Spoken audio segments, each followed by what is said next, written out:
Bonjour, vous aurez eu dernièrement l'occasion de voir en ce troisième dimanche du temps de l'Avent, le dimanche de Gaudete, vos prêtres célébrer avec les parements liturgiques en rose.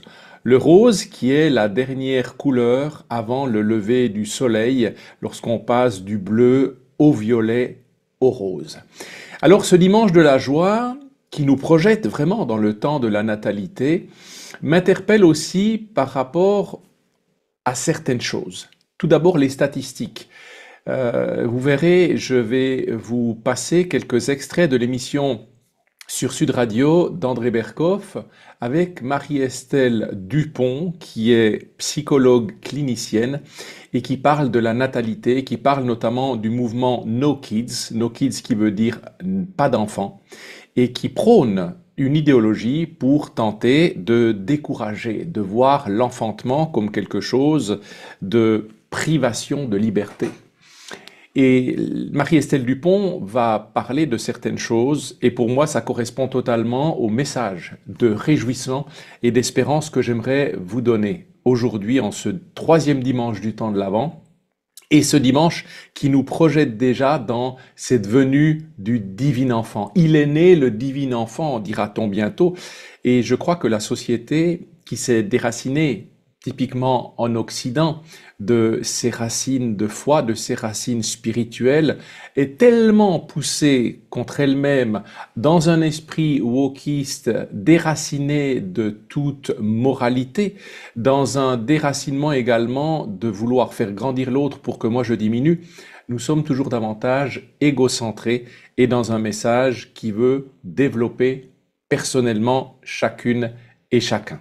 Alors, pour nous projeter dans ce magnifique temps de la nativité, j'aimerais vous laisser en compagnie de Marie-Estelle Dupont, parce qu'elle délivre dans ce témoignage, dans cette interview, des réalités dont nous devons absolument prendre conscience et contre lesquelles aujourd'hui il faut lutter. Parce qu'évidemment, que nous ne comprendrons que la réalité sociétale dans laquelle se projette aujourd'hui la crise de la foi ne pourra être compris qu'à la lumière des codes de cette crise sociétale, familiale, anthropologique et globale.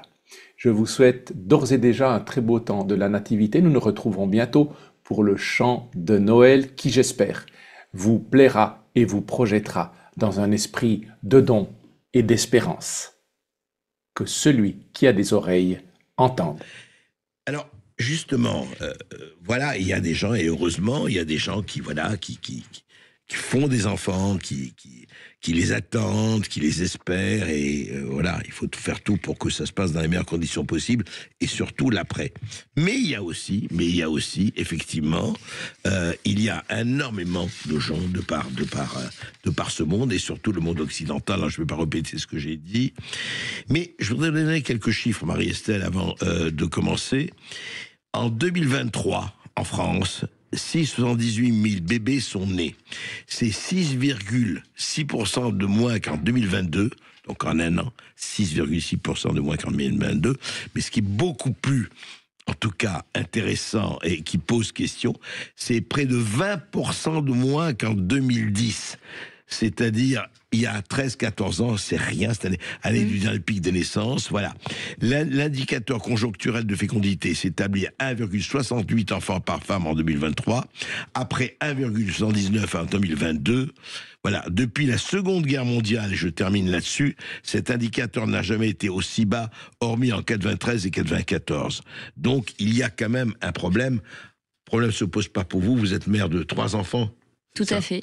Donc, qu'est-ce qui se passe en fait? Qu'est-ce que c'est dû à quoi? Il y a des tas de raisons. On va pas faire du blanc et noir, mais expliquez-nous. Et c'est pas qu'une question de fertilité, puisqu'il y a en parallèle un chiffre qui augmente, c'est celui des avortements. Hein. Aujourd'hui, il y a à peu près, on avorte à peu près l'équivalent de la ville de Lille tous les ans en France. Ah ouais. C'est environ 215 000 bébés qui sont... 215 000 avortements. Je crois, en France, si je ne me trompe pas. Je mets un tout petit bémol sur le chiffre que je vous donne, parce que je ne l'ai pas vérifié ce matin. Il y a plusieurs raisons à ce phénomène. D'abord, ce phénomène, il est occidental, il n'est pas mondial. Oui. La baisse de la natalité, elle est occidentale. Et depuis la crise sanitaire, effectivement, on est en train de se rapprocher d'un solde même négatif. Donc la question de, l'argument occidental, États-Unis compris, Europe, etc. États-Unis et vieux continent. Voilà. Vieux continent, donc l'Occident ne fait plus de bébés. L'Occident ne fait plus de bébés. Pour moi, c'est un des symptômes d'une maladie collective de dépression et presque de suicide programmé de l'Occident. Parce que quand on dit, quand on veut avancer, le progrès aujourd'hui, c'est d'avancer sur l'avortement, d'avancer sur le contrôle des natalités, d'avancer sur l'euthanasie. C'est-à-dire tout ce qui est anti-vie apparaît comme un progrès. C'est-à-dire qu'on a basculé dans l'écueil de la technologie au détriment de la spiritualité et de l'espérance et de la transmission. Je pense que la première explication à ça, c'est la profonde déspiritualisation de l'Occident.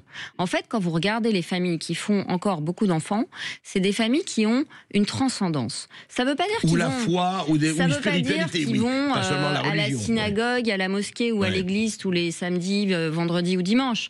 Mais ça veut dire qu'il y a une espérance, il y a une croyance dans quelque chose de plus grand qui les dépasse. C'est-à-dire que tant que l'homme peut s'inscrire dans un tout dont il n'est pas le centre, dont il n'est pas le maître, il a une espérance, il a envie de transmettre la vie. Pour le dire un peu grossièrement, depuis la Deuxième Guerre mondiale, on a réduit la transmission au patrimoine. On a sombré dans une anthropologie et une vision de la vie extrêmement matérialiste et une définition extrêmement matérialiste de l'existence, dont parlait Bernanos en disant maintenant l'homme et se résume la France un consommateur contribuable, consommateur et contribuable, c'est-à-dire qu'on a une définition chiffrée, algorithmique de l'être humain, qui finalement n'a même plus besoin de penser, de rêver, de croire. C'est ses comportements qu'il définissent et il doit rentrer dans une logique statistique. Donc la vision très matérialiste de l'existence, elle ne pousse pas à faire des enfants. Parce que s'il y a bien quelqu'un qui vient vous déranger dans votre confort, dans vos certitudes, dans votre croyance que vous êtes le maître de tout, c'est l'enfant. Vous pouvez éviter l'incertitude, vous pouvez éviter le doute tant que vous n'avez pas d'enfant, en vous organisant une vie confortable. L'enfant, il vient faire exploser le contrôle, puisque l'enfant, il jaillit et il vous fait changer de centre de gravité. Vous n'êtes plus le centre de gravité de votre existence. Vous avez ce petit être totalement dépendant de vous et totalement vulnérable, totalement mystérieux, parce que l'enfant qui naît n'est pas l'enfant que vous avez fantasmé. Il y a un écart, ça on en parle dans la masterclass, il y a un écart entre l'enfant rêvé et l'enfant réel, et donc il vient nous frustrer. Oui, mais en même temps, écoutez, pourquoi vous dites ça nous trouble? Non, puisqu'on s'attend, on est content d'avoir ce petit être qu'on ne connaît pas, mais enfin, en général, quand on le fait, je parle dans la majorité des cas, on est content, et lorsque l'enfant paraît, le cercle de famille applaudit à grands cris, quand même. Si tant est que vous soyez prêt à aimer.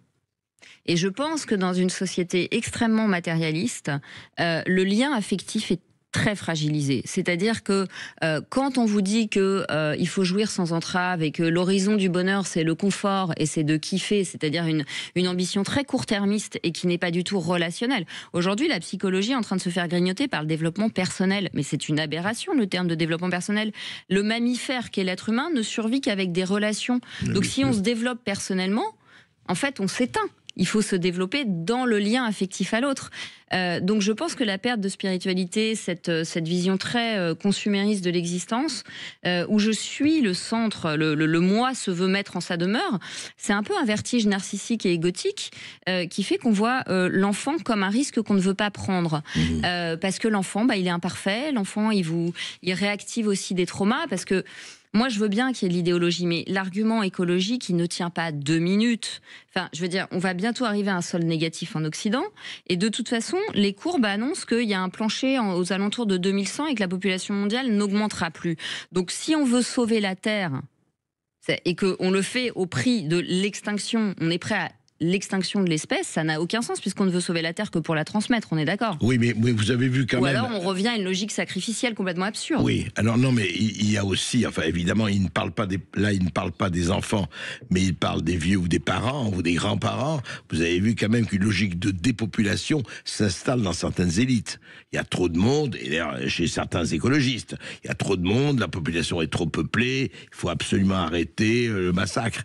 C'est quand même assez... Ils veulent un massacre pour arrêter arrêter le massacre, quoi. Oui, parce que je crois que l'hubris humain qui veut le contrôle absolu, ça c'est un vertige narcissique, on veut le contrôle sur la vie et sur la mort, et donc on a une vision tellement algorithmique et chiffrée des choses qu'à partir de 60 ans, les personnes coûtent de l'argent à la société, donc elles sont trop nombreuses. Et on a bien vu pendant la crise sanitaire, de quelle manière absolument abjecte et inhumaine on a traité 2 catégories de population, les personnes âgées et les enfants. Absolument. Qu'on a privé du visage humain. Et donc les personnes âgées ne mourraient pas du Covid, elles mouraient de solitude parce qu'elles faisaient des syndromes de glissement et qu'elles crevaient de douleur d'être toutes seules. Moi j'avais des patients âgés qui me disaient mais je vais mourir si je vois pas mes petits-enfants.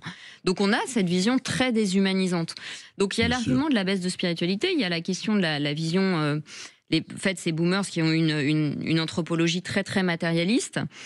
Mais je crois aussi, vous savez, qu'on a les opinions de ces failles, qu'on a les opinions de ces traumas.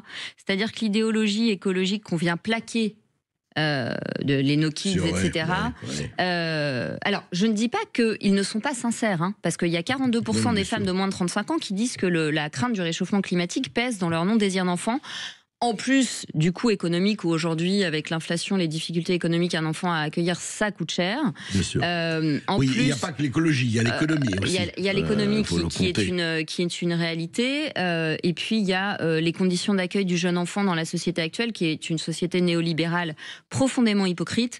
Parce qu'en réalité, les femmes sont en burn-out, elles s'épuisent, puisqu'elles doivent à la fois assurer économiquement au moment où elles mettent au monde, et elles ne trouvent pas... les entreprises n'ont pas de crèche dans l'entreprise, elles courent partout, elles s'épuisent, physiologiquement c'est une aberration, et si elles ont envie de s'occuper convenablement de leur enfant quand elles sont profession libérale, moi j'ai eu des jumeaux en étant profession libérale, je le sais bien, en fait elles sont coincées, c'est-à-dire que s'il n'y a pas un pourvoyeur extérieur familial, elles ne peuvent pas être au four et au moulin pendant une certaine période de leur vie, la société ne permet pas cela. Et puis il faut avoir des moyens d'avoir une nounou, d'avoir la crèche disponible, etc. etc. Enfin. Oui, ou il faudrait avoir le droit tout simplement d'avoir envie de s'occuper de son bébé, parce que la santé mentale et la santé de la femme et la santé du bébé dépendent aussi de la qualité très forte de ces liens. Tout ce qu'on donne à notre enfant quand il est tout bébé et qu'il arrive, c'est de la prévention sur des troubles du comportement, des difficultés de tous ordres, de la dépression, de l'anxiété, etc. Le bébé est bercé dans le ventre de sa mère, donc on ne peut pas l'en séparer tout de suite. Voilà, vous avez autre chose à faire parce que vous devez vous consacrer à ceci et cela. Mais est-ce que c'est vrai que c'est quoi? C'est le narcissisme? C'est la culture du narcissisme poussée à bout? C'est moi, moi et moi? Ah bah bien sûr, Christopher Lasch, il en parle d'ailleurs. À un moment donné, on a été pris d'un tel vertige narcissique. Le fait de ne pas croire en Dieu est un problème parce qu'on se prend pour Dieu, inévitablement. À un moment donné, l'homme, il a besoin de croire en quelque chose, donc il accorde le pouvoir à la technologie, à son propre narcissisme. Il se veut le centre du jeu en permanence.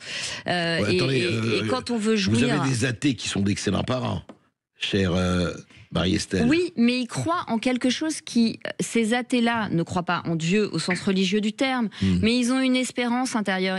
Quand vous leur parlez de l'éducation de leurs enfants... les valeurs. Ils ont envie de transmettre à leurs enfants autre chose qu'un patrimoine matériel. Et je pense que quand on réduit la transmission au patrimoine matériel, évidemment que l'enfant est un problème, parce que plus il y a d'enfants, moins il y aura de richesse.